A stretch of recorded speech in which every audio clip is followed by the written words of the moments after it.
No vídeo de hoje eu vou tratar de alguns pontos importantes. Um deles, Lula está caindo cada vez mais na opinião pública.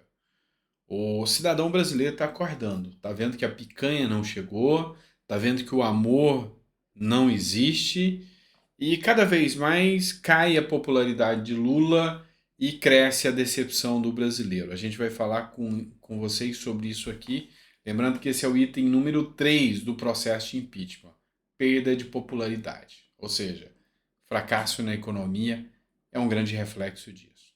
Esse é o primeiro ponto. Segundo ponto que a gente vai falar nesse vídeo. Vocês sabem que eu sou uma pessoa que tece muitos elogios a Tarcísio de Freitas, quando ele acerta. Porque se ele errar, eu vou ser obrigado a criticar. Eu pago o salário dele, assim como você também paga, tanto o do Lula quanto o dele. Mas o dele eu pago feliz, do Lula nem tanto. O grande ponto agora é que, além de Tarcísio de Freitas, Jorginho Melo de Santa Catarina fez uma medida que me agradou muito.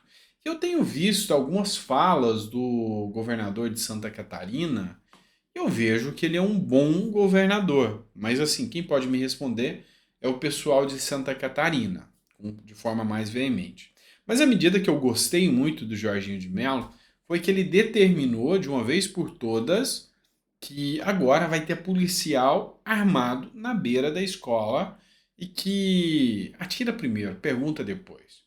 Se entrar lá dentro para fazer mal às nossas crianças, não tem tempo para discutir. A prioridade é salvar as crianças. Meu Goiás já fez isso também, através do Caiado. Também já tomou essa decisão. Enfim, parece que as coisas estão mudando um pouco. Governadores estão se mostrando que tem um descolamento ideológico com o governo Lula. E isso é muito bom. É lógico, a gente vai entrar no nosso ponto filosófico sobre isso aqui. Como combater a violência? Talvez com mais violência. Não estou incitando a violência. Estou fazendo uma análise aqui de Nietzsche, tá? Um filósofo que tratou muito desse tema de combater a violência com a própria violência foi o Nietzsche. Ele escreveu uma obra chamada Além do Bem e do Mal.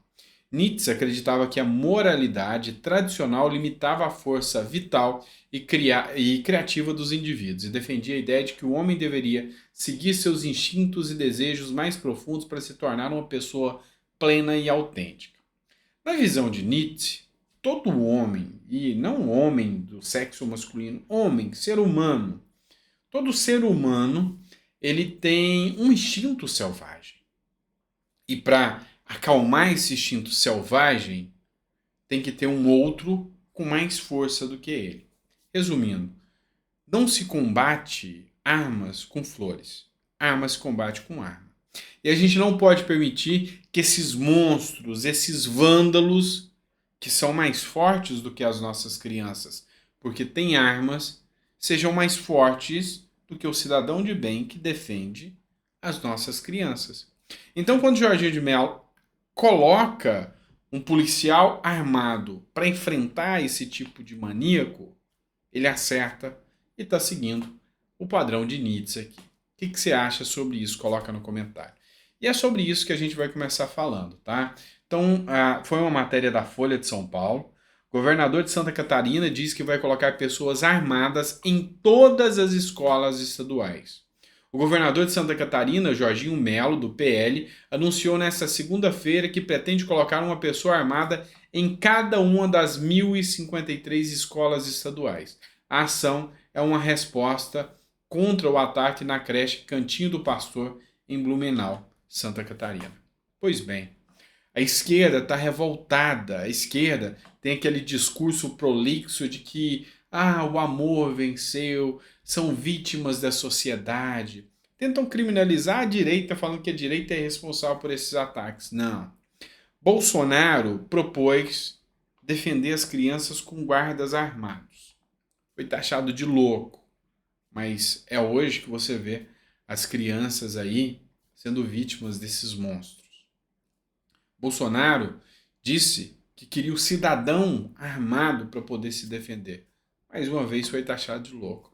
Hoje você vê o aumento da criminalidade voltando. E durante a gestão Bolsonaro, quantas vidas não foram salvas? Porque dizem que ele era um monstro, genocida. Mas quantas vidas não foram salvas porque reduziu a criminalidade? Pois é. Então, tenho que dar parabéns aqui, mais uma vez, ao Jorginho Melo e eu, como uma pessoa liberal, como uma pessoa que defende a liberdade do cidadão, inclusive de ter sua arma, cidadão de bem, aquele que não tem passagem, aquele que tem sanidade mental para isso, de poder defender a sua família. Agora eu vou trazer aqui para vocês um deputado estadual. Já que a gente está falando de ataques, ele fez uma defesa e uma justificativa que não poderia deixar em branco. Ele que é do Partido Novo, eu não poderia deixar em branco essa defesa dele. Eu queria que vocês ouvissem. A esquerda adora de falar em pena de morte, vinculando a pena de morte à polícia. A única pena de morte, aliás, as únicas duas penas de morte que existem no Brasil é o crime de guerra, onde ao Estado é permitido matar, e quando um cidadão se depara com um criminoso. Não entregar o celular dá pena de morte no Brasil. Ter uma filhinha bonitinha na favela dá pena de morte no Brasil se você não concordar que o traficante venha sequestrá-la. E a gente tem inúmeros casos assim. Dá pena de morte se você mora numa comunidade dominada pelo Terceiro Comando e frequenta a casa do seu pai, numa comunidade do Comando Vermelho. Isso dá pena de morte nesse país. Um cidadão reagir em legítima defesa é defesa da vida, é defesa da sua propriedade. Em casos extremos, um povo armado defende a sua liberdade.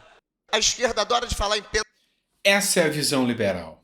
Essa é a visão de quem defende as suas liberdades. Em casos extremos, um povo armado defende a sua liberdade. É isso. Não é à toa que a esquerda busca tanto tirar a arma do cidadão. Ela gosta de controlar. Para ela, controlar é tudo. Ela controla os meios de comunicação, ela controla o que você pode ter, controla a propriedade. Esse é o marxismo cultural, essa é a aberração que foi feita por um filhinho de papai que viveu às custas da esposa, que torrou o dinheiro da esposa e depois foi torrar o dinheiro de um amigo e criou a teoria do proletariado, e hoje um monte de gente sem os devidos a devida cognição mental adequada segue esse cara como se o comunismo fosse alguma coisa bonita. Parabéns ao deputado Ale Freitas, que matou a pau, viu? Alexandre de Freitas, lá do Partido Novo, matou a pau. Vamos falar de Lula agora, né? Vamos mudar de pauta aqui. Vamos falar de coisa, não coisa boa, mas uma coisa que mostra que o brasileiro está acordando e sim se torna uma coisa boa. Pesquisa Atlas mostra que cresceu a desaprovação de Lula. Lula tinha 42% de desaprovação. Pulou para 44%. Lembrando que eu não fiz parte dessa pesquisa, senão o índice era maior, tá? Lula tinha 42%, pulou para 44% de desaprovação. Tinha 51%, caiu para 50% de aprovação. Esse já é um dos requisitos e um dos caminhos do impeachment, tá? A desaprovação popular. Lula imaginava que estaria, agora no começo do seu mandato, com aquela aprovação, com aquele carinho do povo, que não sabia das maracutaias que existiram durante a sua gestão. Só vieram a saber de mensalão, de petrolão, depois que a Lava Jato escancarou tudo isso. E há quem diga que isso nem existiu. José Dirceu. José Dirceu falou que nem existiu mensalão, nem nada disso, que ele foi acusado como um dos líderes, mas que isso nunca aconteceu. E ele ainda fala que quer 3 mandatos, mais 16 anos do governo Lula. Pois é, imagina mais 16 anos do governo PT, 3 mandatos consecutivos.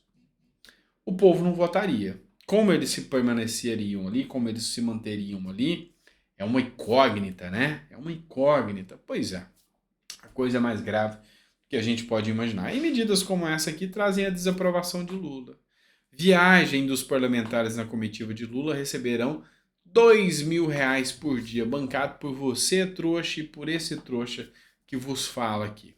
Os parlamentares que compõem a comitiva do presidente Lula na viagem à China vão custar aproximadamente 333 mil aos cofres públicos, em razão das diárias que serão utilizadas para custear hospedagem e transporte e alimentação. Os deputados recebem $428, na atual cotação do Banco Central, os senadores um pouco menos, $416, ou seja, 2.000 e pouco por diária. E é você que está pagando, então prepare-se para bancar mais. Outro tema que traz a desaprovação de Lula. Vamos lá. Olha só. Âncora do CNN diz que Lula e Janja deveriam ter um bumbum de ouro para sentar em um sofá de 65 mil. Assiste esse trecho aqui comigo que vale a pena você assistir. Da República, vocês se lembram que o presidente Lula não foi para o Palácio da Alvorada logo no dia 1º de janeiro, né? Teve uma demora, acho que um mês, um pouco mais, um pouco menos, porque a primeira-dama e o presidente entenderam que precisavam fazer uma reforma, né? Eles disseram que o casal Bolsonaro não cuidou bem do Palácio da Alvorada e detalhes da reforma estão surgindo agora. Nós vamos conversar com o nosso arquiteto, Gustavo Uribe, né? Que vai contar para a gente, Uribe, né? Que os móveis tinham problemas, que as coisas não estavam tão bem cuidadas, como a gente imagina, deve ser um palácio público, né? Parece unânime, né? Mas o preço dos móveis está chamando um pouquinho a atenção, porque mesmo para um palácio, né? Bumbum tem que ser muito valioso para sentar num sofá de 65 mil reais, hein, meu caro Gustavo Uribe? E não é um mero sofá. É um sofá com mecanismo elétrico reclinável e revestido em couro. E por isso o preço do sofá. Como todo cidadão comum, a presidência da República também teve problemas com entrega de imóveis, viu, Rafael Colombo? Inicialmente eram 11 imóveis comprados, que davam um montante aí de 379 mil reais. Só que 6 móveis não foram entregues, 5 na verdade.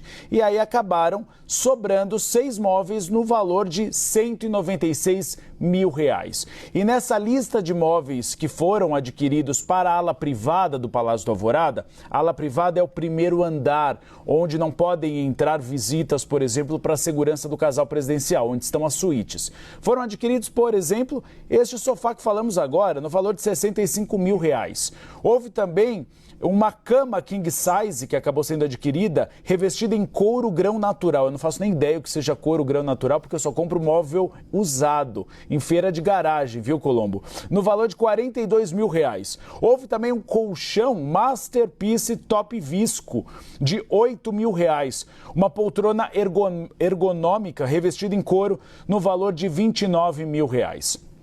Todos esses objetos foram adquiridos com o argumento da presidência da República de que eram urgentes para a mudança do casal presidencial, que se mudou para o Palácio da Alvorada em fevereiro. Permaneceram durante um mês, em janeiro, em um hotel de luxo aqui de Brasília. E também houve dispensa de licitação para o pagamento desse hotel, publicada no Diário Oficial da União, no valor de 216 mil reais. A presidência da República...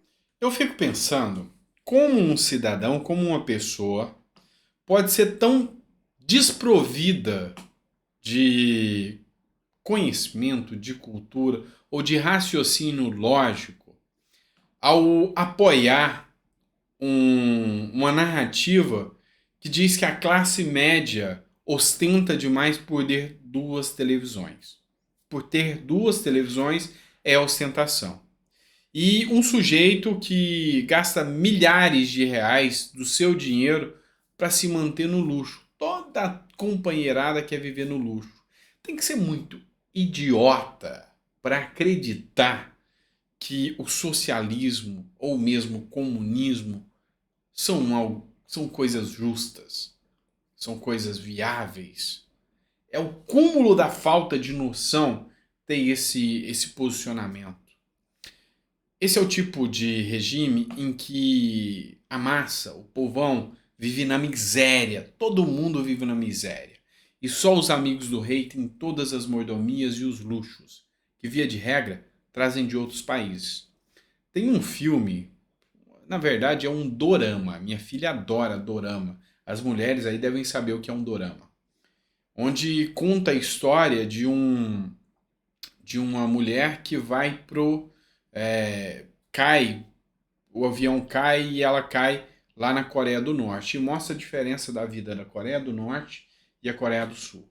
Os grandes ditadores da Coreia do Norte, os oficiais, os amigos do rei, compram todas as mordomias na Coreia do Norte, da Coreia do Sul, levam para casa deles e o povo nem sabe o que é aquilo. Tem geradores próprios porque o resto da população nem energia tem. Pois é, não é o que eu quero para o meu país, mas não é mesmo. Então é por isso que a gente não apoia o governo Lula nem aqui e nem em lugar nenhum. E se você ainda apoia, está na hora de abrir o olho, acordar e começar a ver o tanto que isso é nefasto.